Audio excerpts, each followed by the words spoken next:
Bismillahirrahmanirrahim. Assalamualaikum warahmatullahi wabarakatuh. Alhamdulillah wassalatu wassalamu ala rasulillah Sayyidina wa maulana Muhammad ibn Abdullah wa ala alihi wa sahbihi wa man tabi'ahu wa mawalah. Bapak-bapak, ibu-ibu yang dimuliakan Allah subhanahu wa ta'ala, Allah punya beberapa janji dalam Al-Quran yang terkait dengan yang kita kaji malam ini, masalah takut di dalam hati manusia. Wa may yattaqillah, siapa yang takut kepada Allah, yaj'al lahu makhraja, Allah berikan dia makhraj, jalan keluar. Yang dimaksud jalan keluar ini apa? Orang kalau dia ditimpa masalah, dia mutar, tak tahu kemana jalan keluar, terus seperti orang nyasar sesat, tak dapat pangkal jalan, tak berhenti. Dan yang tahu itu orang yang pernah mengalami masalah itu, depresi, stres, naik tekanan jantung, gula darah, macam-macam. Itu semua berawal dari masalah yang tak nampak jalan keluarnya. Allah berjanji, wa may yattaqillah, siapa yang takut kepada Allah, yaj'al lahu makhraja, maka Allah beri dia jalan keluar. Kalau tak nampak jalan keluar, pikiran terus berputar, mata tak mau tidur. Orang yang tak mau tidur sudah kena satu daftar, insomnia. Salat isya tadi imam kita membaca, yang dibaca ayat yang Ustaz ceramahkan tadi tentang Musa, tentang hati takut. Sejuk hati kita, seperti pasir kering disiramkan air, maka tanah yang kering ketika disiram air tumbuh lumut, tumbuh taman, ada kehidupan baru. Yang tampaknya tadi kering, kerontang, mati, begitu datang air, menetes, 2 tetes, 3 tetes, muncul lumut, muncul hijau, ada kehidupan yang baru. Begitulah hati kalau disirami dengan Al-Quran, disirami dengan salat sunat, disirami dengan zikir, maka dia akan mendatangkan kesejukan, ketenangan yang baru. Yang mendatangkan itu siapa? Walladzi anzala sakinata, dia yang menurunkan sakinah fi qulubil mu'minin, ke dalam hati orang yang beriman. Satu-satunya jalan melapangkan hati adalah kembali ke jalan Allah. Wa may yattaqillah, siapa yang takut kepada Allah, yaj'al lahu makhraja. Cukupkah hanya itu saja? Tidak. Wa yarzuquhu min haitsu la yahtasib, Allah beri dia rezeki dari jalan yang tidak disangka-sangka. Dari mana jalannya? Allah mau kasih.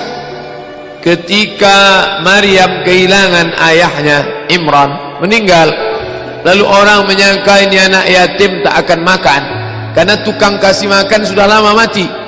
Yang ngasih makan ayah, sekarang yang ngasih makan, yang cari makan mati.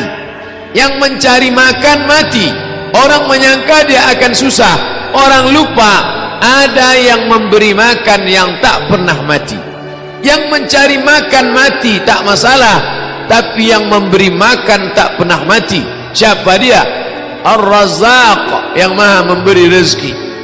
Subhanallah, Masya Allah. Kullama daqala alaiha Zakaria al-mihrab, setiap kali Zakaria masuk ke dalam mihrab, wajada indaha rizqa, banyak makanan-makanan, buah-buahan. Siapa yang ngantar ini? Ayahmu sudah meninggal, emakmu susah, siapa yang ngantar makanan? Apa jawab Maryam? Innallaha yarzuqu man yasha, kalau Allah mau memberi, maka dia beri siapa yang dia kehendaki, bi ghairi hisab, tanpa bisa diduga. Siapa ada menyangka. Allah berjanji, ini janji Allah. Maryam sudah mendapatkannya. Lalu kemudian itu pula yang terjadi pada Musa alaihi salam di tengah gurun pasir tandus kering. Kalau bapak ibu naik bis dari Kairo melewati gurun pasir dataran Sinai, sejauh mata memandang kering, fata morgana, nampak dari jauh macam kolam air. Begitu didekati rupanya pasir, nampak anak-anak onta lari kepanasan, nampaklah batang-batang korma yang kering berdebu. Tak ada makanan, tapi Allah berjanji, walaupun yang takut itu bukan Bani Israel tak takut sama Allah, pemimpinnya takut, maka Allah tetap turunkan. Apa kata Allah?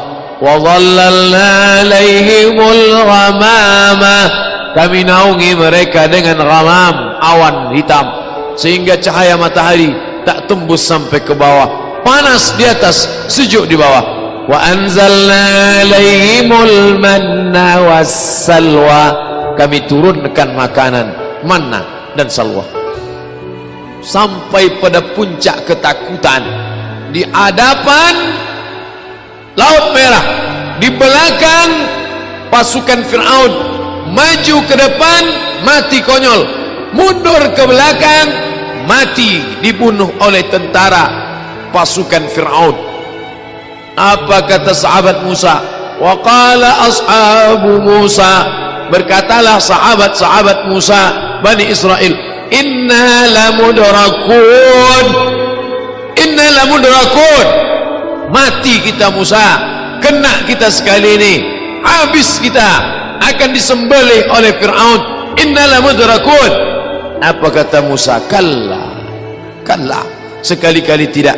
Inna ma'iya rabbi sayahdin, inna ma'iya, bersamaku, rabbi, ada Allah, bersamaku ada Allah, sayahdin. Tahukah Musa bahawa laut itu akan terbelah? Tak tahu. Seandainya dia sudah tahu duluan, tak ada yang aneh, orang sudah tahu duluan. Musa dengan penuh keyakinannya mengatakan, kalla, sekali-kali tidak. Inna ma'iya, bersamaku, rabbi, Tuhan, sayahdin, dia akan menunjukkan jalan. Tengok saja. Allah katakan, idrib bi'asakal bahr, pukulkan tongkatmu itu, famfalaqa, maka terbentanglah jalan, terbelah di antara dua laut, di antara yang terbentang jalan, kataudil azim, seperti dinding bukit yang kokoh. Jadi bukan dia berjalan di atas air macam orang main ski air. Daratan itu nampak terbelah ke bawah, lalu air itu di sebelah kiri kanannya, kataudil azim, seperti tembok bukit yang kokoh. Lewatlah Nabi Musa alaihi salam.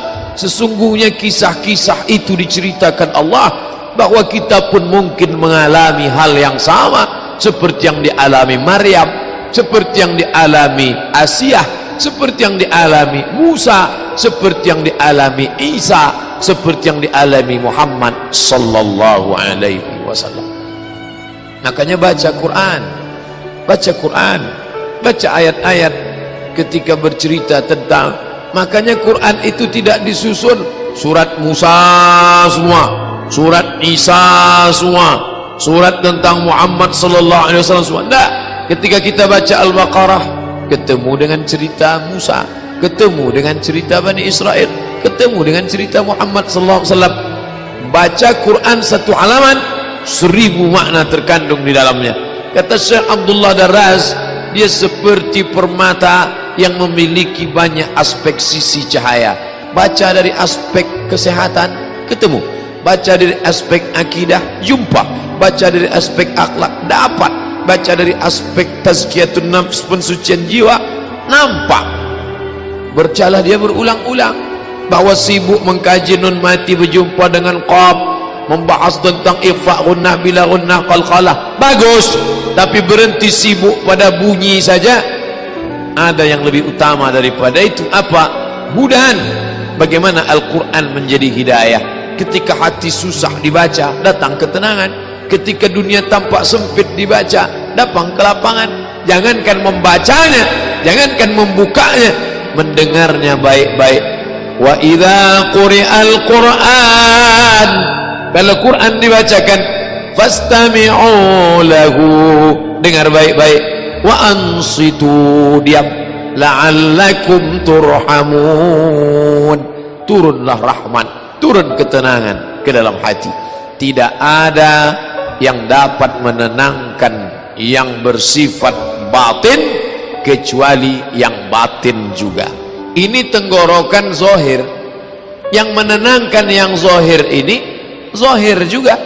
Ini zahir disediakan untuk menenangkan yang zahir. Ini perut zahir, tidak ada yang bisa menenangkan yang zahir kecuali yang zahir juga. Apa itu? Makanan. Tapi yang batin mau ditenangkan dengan yang zahir, nggak ketemu, simpangnya lain. Zahir tenangkan dengan zahir, batin tenangkan dengan batin. Banyak orang sekarang salah. Datang orang mau minta, Pak, makan Pak, belum makan, suruh berzikir. Ya mana bisa. Orang minta makan, ya kasih nasi bungkus, menenangkan ususnya dengan makanan. Setelah dia kenyang, baru suruh dia berzikir. Udah kenyang, udah, coba zikir. Subhanallah, subhanallah, subhanallah. Gimana? Tenang? Tenang Pak. Tenangnya di mana? Di sini Pak. Yang batin, tenangkan dengan yang batin. Sekarang orang stres, dibawa jalan-jalan ke Danau Maninjau. Stres, galau, dibawa ke danau. Orang yang hatinya tenang nengok danau, subhanallah, ma khalaqta hadza batila, tidaklah yang kau ciptakan ini sia-sia. Dia sedang stres, dibawa nengok danau. Apa yang kau lihat? Rasanya aku mau terjun aja ke dalam. Tak bisa. Menenangkan yang batin itu, bawa dia ke masjid, suruh dia berzikir, bawa dia sholat. Setelah hatinya tenang, baru nampaknya luas ternyata dunia ini ya. Tadi pandanganku udah sejengkal aja udah rasanya. Banyak orang sekarang salah menyikapi yang zahir dengan yang batin.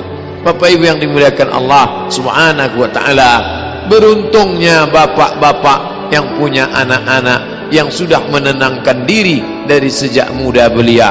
Bertuahnya pula anak-anak yang punya bapak ibu yang menenangkan dia dengan kalimah-kalimah tauhid, dengan tasbih, tahmid dan takbir, dengan membawa dia ke masjid, kembali kepada jalan Allah Subhanahu wa taala. Kalau makin banyak ngaji, hati makin tenang, lanjutkan. Kalau makin banyak baca Quran, hati tenang, teruskan. Kalau sudah belajar dengan guru, hati menjadi baik, teruskan. Tapi kalau hanya menjadi garang, menjadi makin brutal, menjadi orang yang melawan, maka kita sedang bersangka-sangka berbuat baik, padahal kita sedang dipermainkan setan. Wa yahsabuna annahum yuhsinuna sun'a, mereka menyangka sedang berbuat baik, padahal mereka sedang dipermainkan. Nauzubillah. Islam mendatangkan ketenangan batin. Kalau sudah tenang, barulah bisa mencari nafkah dengan baik. Keluar dari masjid, waktu masuk tadi ke dalam mau cari ketenangan. Allahumma aftah li abwaaba rahmatik, curahkan rahmatmu supaya hatiku tenang, curahkan rahmatmu supaya otakku tenang, curahkan rahmatmu supaya batinku tenang. Setelah dapat rahmat Allah, keluar ke masjid. Allahumma aftah li abwaaba fadlik, bukakan pintu rezeki. Hanya orang yang tenang yang bisa mencari rezeki. Kalau hatinya tak tenang, duduk dia di ruko, duduk di toko, orang ngasih 50.000, baliknya 250.000, rugi. Orang nyerahkan cincin besi, dibalikkannya cincin emas, rugi. Orang ini untuk pupuk, disiramkannya racun, rondap disiramkannya ke tanaman, habis. Kenapa? Hati tak tenang. Tenangkan dulu di rumah Allah, baru kau pulang ke rumahmu. Sekarang orang terbalik, mencari ketenangan di rumahnya sendiri. Dia tak jumpa ketenangan itu, ada di dalam Baitullah. Oleh sebab itu Bapak Ibu, tengoklah kita di masjid ini. Berapa lama kita datang ke masjid ini? masjid ni tak siap-siap, tapi hati kita tenang. Itu menunjukkan ketenangan ada di kita kan. Allah masuk kita ke hotel mewah, megah, cantik, rapi, tapi hati kita tak tenang. Tengok sini rok pendek, tengok sana baju pendek, hati kita tak tenang, kacau, galau. Bapaknya tenang, ibu pula tak tenang. Maka kembali ke jalan Allah Subhanahu wa ta'ala. Itulah kaji kita malam ini. Apa kesimpulannya? Bapak ibu simpulkanlah sendiri. Kalau tenang bisa menyimpulkan insyaAllah. Kalau tak tenang, tak dapat kesimpulan, berarti belum tenang. Terima kasih atas segala perhatian. Mohon maaf atas segala kesilapan. Ada hal yang ingin